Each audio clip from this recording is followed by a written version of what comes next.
Welcome to the Muscles and Mindset Revolution podcast, the podcast for busy, ambitious women who are tired of chasing quick fixes and are ready to finally achieve real, lasting results, stronger bodies, sustainable habits, and long-term weight loss. I'm your host, Ann Jones, certified life coach and fitness professional for over 15 years, here to help you break free from inconsistency, overwhelm, and burnout, build strength, feel confident AF, and lose weight without obsessing or stressing over weight loss. No BS, just simple, sustainable strategies. Let's dive in. Hey, friend. Hello. Welcome back to the podcast. Okay, if summer has you reaching for tortilla chips, wine, cookies, the second that stress hits, this episode is your reset. Emotional eating is incredibly common, and it is not a character flaw. So here's some things that I want you to know about emotional eating. It is research correlated with obesity and being overweight. It is not the only reason that some people may carry extra weight. It is not obviously the only thing correlated with obesity or being overweight.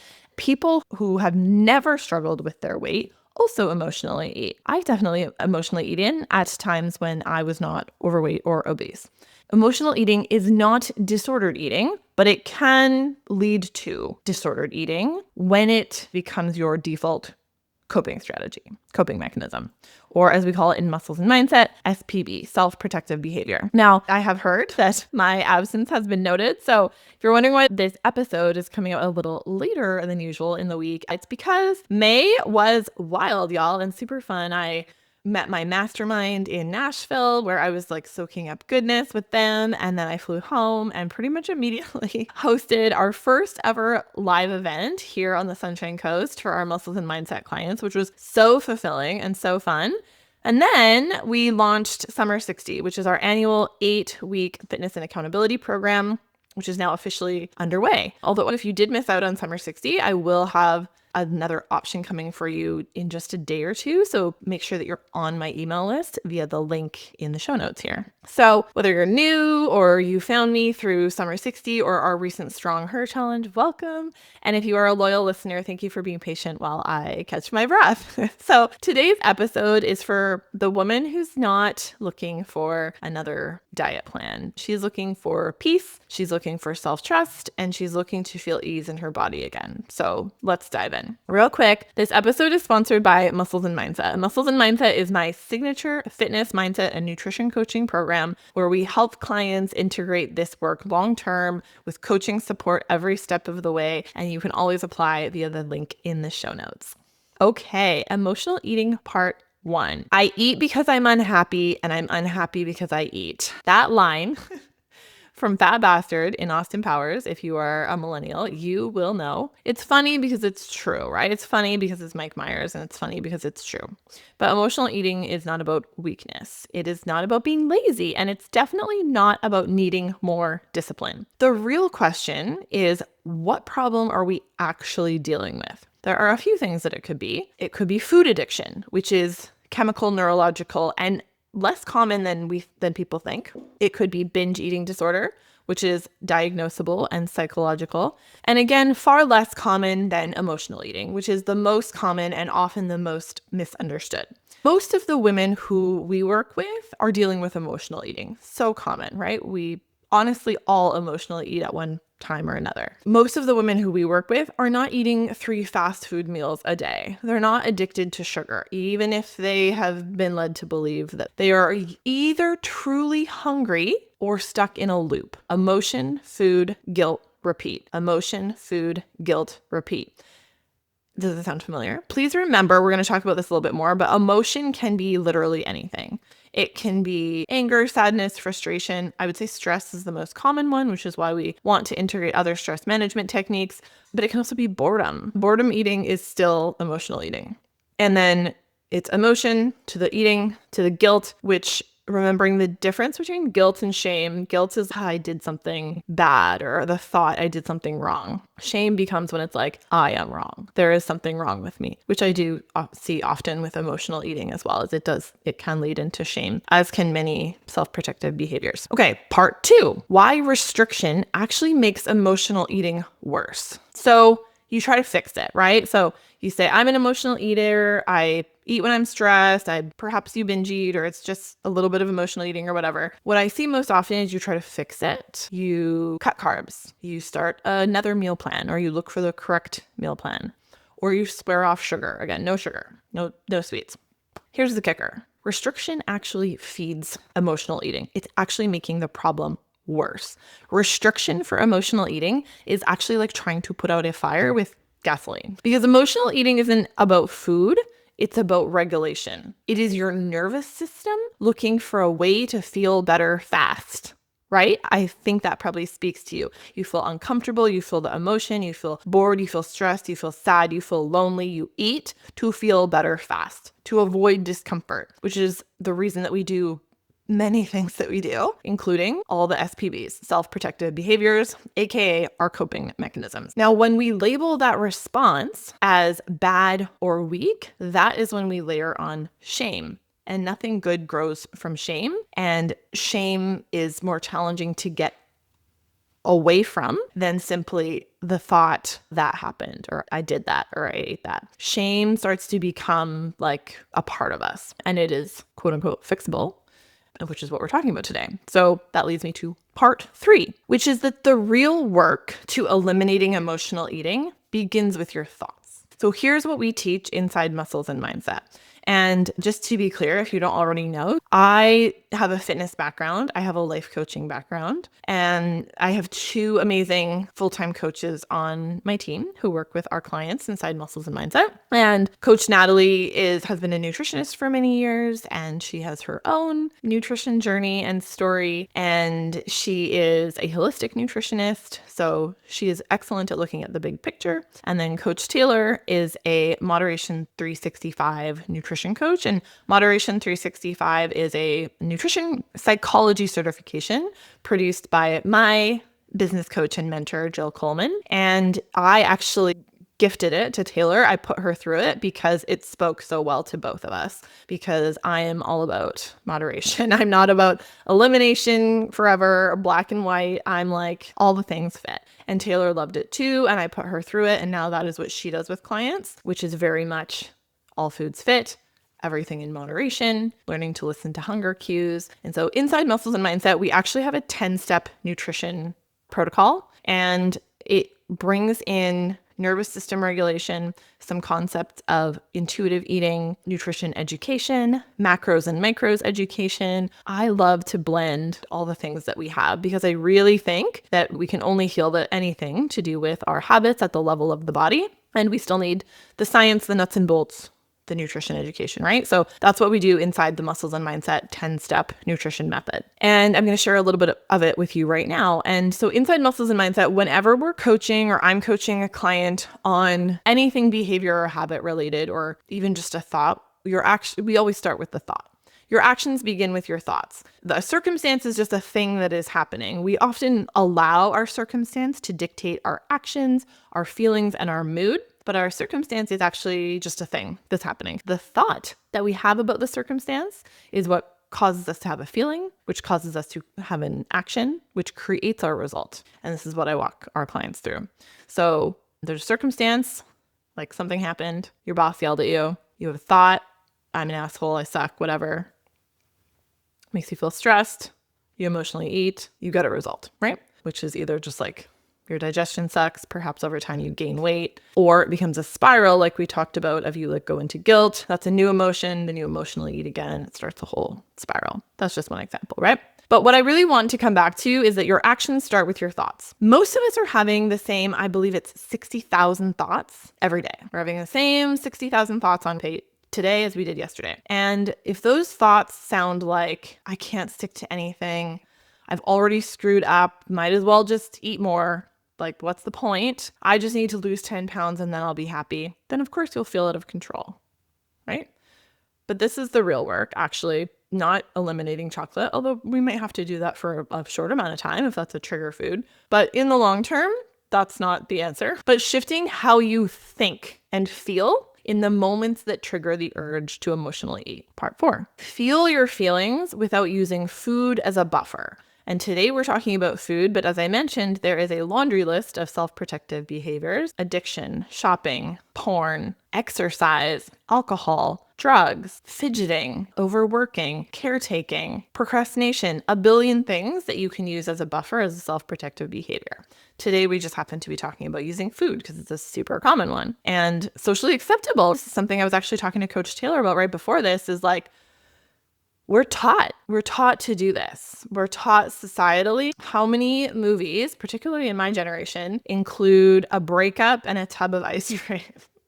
Right? It still happens. I saw it on For All Mankind last night. She gave a bad interview. She's eating a tub of ice cream, which is fine. I'm just pointing out to say that it is something that we are taught. We're sad and we eat. We're stressed and we eat. We see it everywhere. But here's a wild idea that we are not taught, and it is that you actually don't need to battle your feelings. You just need to notice them. So we teach our clients inside Muscles and Mindset to ask a few simple questions. This is specifically around food and emotional eating. If you could ask yourself these 3 specific questions, it would take you a long way. Am I physically hungry right now? Now, this is a tough one because, again, what are we taught? We're not taught generally how to feel our hunger cues and feel our fullness cues. We are taught that just eating less is ideal, eating certain things are ideal, eating certain things are good and certain things are bad. Like, we're taught all of these things outside of our bodies, which train us to get out of touch with our hunger cues. And then again, if you're from my generation, all the magazines when I was a teenager and a young woman were like ways to not be hungry. Drink some water, chew some gum, just don't be hungry. So we were literally taught to override our body's cues. It's kind of crazy. So you may need to relearn how to feel those hunger and fullness cues. And again, this is something that we do frequently with our clients, is like getting in touch with how the body feels. Are we hungry? Or is this some other kind of discomfort or digestion or pain? Are we full? Do we know? And it requires some slowdown and some safety in our body to even get there. So it's a different practice than I think people realize, because everyone's out here looking for the diet and the meal plan, not listening to their body, which has all the wisdom that you literally need. So that first question I want you to ask is, am I physically hungry right now? Do I even know what that feels like? The second question, when did I last eat? This is a reasonable question, right? If that was an hour ago and you're hungry, like, I'm not going to say that you're not going to eat again, but that's good information and biofeedback about your last meal. That's an opportunity to audit your last meal or snack, because your meals and snacks should be epic and full of protein and satiety. They should hold you over. And if they are not, that is an opportunity to audit what you're eating. And then the third question I want you to ask is, what am I actually feeling? So for many of us, whatever our self-protective behavior is, often it's to eat or to check our phone, right? That's a very common one that I work with clients. What am I actually feeling? And this is not about overanalyzing or navel gazing. It is about awareness, because we cannot change the behavior if we don't notice what's happening first. So something that our coaches will sometimes do with clients is a mood and food journal. So sure, we can track food in the way that we can write down like what we are eating, or we can, I'm not here for like specific tracking restrictive macros, but we can track our food to see what we are eating and audit, like I mentioned before. We can also do a food and mood journal. So what did I eat? What was I feeling when I ate it? How did my body feel after? And then even maybe like, when did I get hungry again? This is great information. This teaches you to get to know your body, whereas tracking in a specific macros count takes us out of the body. That requires no tune in, other than maybe like, what do I feel like eating that fits into my macros? So that's not to say there's no place for macro tracking, but it's from a different lens versus this is all we have. It's more like, this is what's happening. How is it making me feel, and is it working? Because your body truly knows. So instead of pushing feelings down or punishing yourself with an extra cardio session, I want you to ask yourself, what would feel nourishing right now? Maybe it's protein. Maybe it's a cry. Maybe it's a nap. Maybe it's a walk with music blaring in your ears, or a podcast, or calling a friend, or sunshine. Touch grass, as they say. But when we don't pause to ask this question, we go to what we were taught. or what our habit is, which very often is food, caretaking, overworking, nagging, whatever the thing is. Part 5, unlock the happy chemicals without using food alone. So let's talk biology real quick here. Food gives us dopamine fast. And dopamine is known as like the motivation anticipation hormone. It's actually not, some people call it like the happy hormone, but it's actually more the anticipation hormone. We put out dopamine where we're like expecting or anticipating something. But there are other ways to feel good and create this excitement and anticipation that don't create a guilt spiral and don't create digestion issues or weight gain. So here's your little cheat sheet. If your mood is unstable, so you tune in and you're like, oh, I'm a little moody, you might be craving serotonin. Serotonin is provided by sunlight. So that's why I said you need to go outside, walk in nature, listen to music. If you are looking for the reward, right? The anticipation of the reward, that is dopamine. So finishing a task, not finishing all of your tasks, but finishing one task, doing something, maybe with music, celebrating your wins, sharing a win with a friend or a community, eating a nutrient-rich food, a reward, that will give you a dopamine hit without just open-end emotional eating. If you're craving connection, you are craving oxytocin. You need a cuddle. You need to hug someone. You need to play with your pet. You need to call a friend. If you don't have someone to hug, you can do a ventral self-hug. One hand on your shoulder, opposite hand on your rib cage, giving yourself a hug, rocking back and forth. Excellent for your nervous system. You can do it to yourself. If you are in pain, like physical pain, chronic pain, you need endorphins. You need a laugh. You got to watch a funny movie. I go to my Explore feed for this is all I go to my Explore feed for. I am not a scroller on Instagram and certainly not on Facebook, but I've kind of trained my Explore feed to be full of like chicken and dog videos, which I don't generally spend hours scrolling. But if I need a hit, I will go to it and have a good laugh and share it with the most appropriate friends. Dance to a song, go to a dance class, do a virtual dance class, move your body, eat some spicy food. That will give you endorphins. Go on an uphill walk. That's kind of a little cheat sheet so that you know how to meet your own needs, because emotional eating is just an attempt to meet a need that's not getting met by the body. But we know sometimes food makes us feel better real fast. So like that becomes our go-to. But there are many, many, many, many, many, many other ways to meet your need better that is for your highest good. Part 6. You've heard me say it before. You're going to hear me say it again. Progress, not perfection. Progress, not perfection. Let's be honest. You will still emotionally eat sometimes. I told you I've done it. It doesn't mean that you failed. It means you are human, having a human experience. We're going to need some compassion here. You will also miss workouts. You will lie on the couch sometimes. Sometimes you'll feel tired. You'll have your period. Sometimes you'll feel tired when you don't have your period. Sometimes you will eat the cookie and not want the salad. You just will not feel like it. That doesn't mean it's self-sabotage. That means it's life. And that's actually a good cue when it happens. It's happening sometimes that you are in your body and you are having a human experience and you are regulated. This is the things that my clients experience. Like they tell me I'm not having cravings anymore. I would say within a few weeks through the Muscles and Mindset Nutrition Protocol, clients who were having sugar cravings, pasta, carb cravings are gone because they're meeting their need in another way. They're more in tune with the body.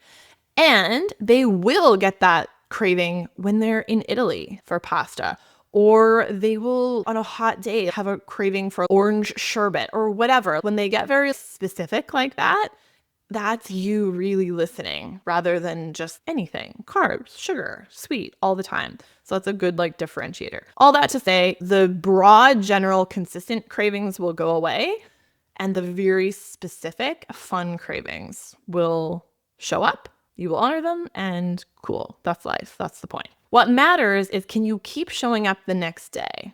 Even if you're doing it from a place of emotionally eating, you eat the thing. Can you show up the next day stepping into the person who you want to become? What would she do? You do not have to wait till Monday. You don't have to wait till July 1st. Tomorrow. You can do it right now. You don't have to call the rest of the day a wash. Can you choose to feel your feelings instead of attempt to fix them with food or whatever your other self-protective behavior is? That's the muscle that we are building. That's the muscle that we are strengthening.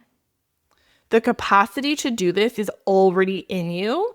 You are just taught that it's not. You don't know. You don't have the tools. Someone else knows your body better than you. You don't need another food rule, actually. You don't need more shame. You don't need to feel bad about the things that you eat or the things that you want to eat. You need to believe that your body and your brain are not working against you. They are trying to keep you safe. When you have a craving, when you want to emotionally eat, that is your brain trying to keep you safe. Your brain's priority is keeping you safe and comfortable. Safe and comfortable. But it's just an organ. It doesn't have all the information. So you have to rewire it and train it to keep you safe when you're truly in danger only. And you will have to challenge it to push you out of your comfort zone, because it will always come back to what's comfortable and habitual. So the next time you feel that urge to eat the snack when you're not actually hungry, try this. Can you just see it? Can you just pause? See the thought that you're having. Oh, I'm thinking that I want to eat that thing. Oh, what am I feeling right now? Because is it related to this feeling? Sit with it, even for 10 seconds. 2 minutes if you can. 10 seconds is great. Ask, what do you actually need? Are you just bored? And this is not from a diety place of don't be hungry, right? This is if you're truly hungry, fucking go eat. But if you are not, if you're bored or lonely or stressed or whatever, what is the feeling? Can you sit with it? Eyes closed, see what else comes up. Ask, what do I actually need? What would feel nourishing? And then choose next from love. Not lack or fear, choose from love. So if you really want the orange sherbet, cool, have the orange sherbet. Is it coming from a place of love and desire, or stress and anxiety? Or if you really don't want, your grandmother's offering you cake and you really don't want it, cool, is that coming from a place of love? Your body doesn't want it? Or are you afraid of the cake? Because those things are different. Always leading from love, not lack or fear. This is the real way through. And if you want to dive deeper into this work, this is literally what we do inside Muscles and Mindset. This is where we teach this step by step. We have a 10-step system. You get personalized nutrition coaching with one of our certified nutrition coaches. You get fitness training programs designed specifically for your life, and the mindset tools to create real change. No guilt. No food obsession, just sustainable results that stick. You can always apply to Muscles and Mindset via the link in the show notes. We would love to support you. And that's all that I have for you guys today, but this is a big one, so I would love to hear your feedback. Please leave a 5-star review or share this episode if this spoke to you or someone who you love. Thank you so much, and I'll catch you next time.